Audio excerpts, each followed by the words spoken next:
Hello. ప్రస్తుతం దక్షిణాదిలోని crazy హీరోల్లో ఆమె ఒకరు.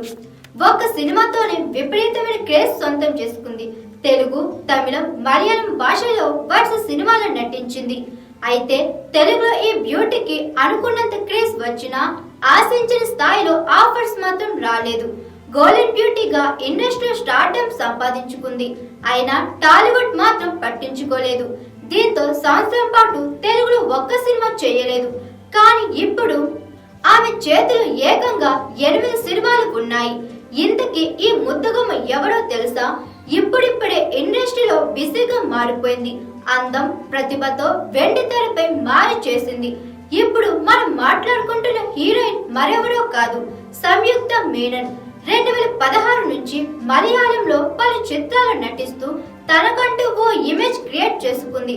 పవన్ కళ్యాణ్, రానా కలిసి నటించిన భీమ్లా నాయక్ సినిమాతో తెలుగు తెరకు పరిచయమైంది. ఆ తర్వాత బింబిసార, సార్, విరూపాక్ష చిత్రాలతో వరుస హిట్స్ అందుకుంది. ఇప్పటి వరకు ఆమె నటించిన చిత్రాలన్నీ బాక్సాఫీస్ వద్ద విజయం సాధించాయి. దీంతో ఈ అమ్మని గోల్డెన్ బ్యూటీ అన్నారు. కానీ వరుస హిట్స్ అందుకున్నప్పటికీ ఈ బ్యూటీకి ఆశించిన స్థాయిలో ఆఫర్స్ మాత్రం రాలేదు.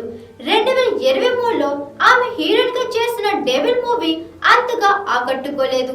ఆ తర్వాత మరో సినిమా అనౌన్స్ చేయలేదు.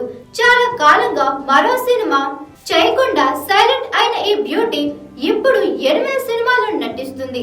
బాలకృష్ణతో అఖండ 2, పూరి విజయ్ సేతుపతి కాంబో, శర్వానంద్ జోడిగా నారి నారి నడుమ మురారి, బెల్లంకొండ శ్రీనివాస్తో హైందవ, నిఖిల్ జోడిగా స్వయంభూ, లారెన్స్ బెంచ్, హిందీలో మహారాణి చిత్రాల్లో నటిస్తుంది. అలాగే తెలుగులో మరో మూవీ చేస్తుంది.